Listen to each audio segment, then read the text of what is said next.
నీ కష్టమిది, నీ గర్వమిది, నువ్వు కడుపున పెంచిన బిడ్డ ఇది. నీ గెలుపు ఇది, ప్రతి తలపు ఇది, నువ్వు పుడమితో చేసిన చెలిమీది.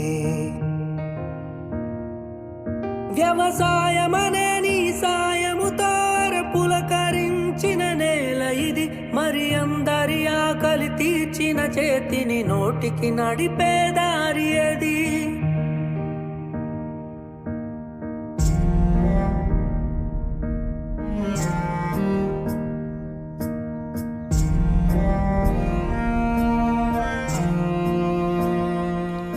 ప్రతి రైతు ఒక రాజంట, రాజరికాలే రత్తంట. రైతన్న ఈ చోద్యం చూడరా, ప్రతిరోజు ఒక వార్తను కనిపిస్తావు పార్థివమై.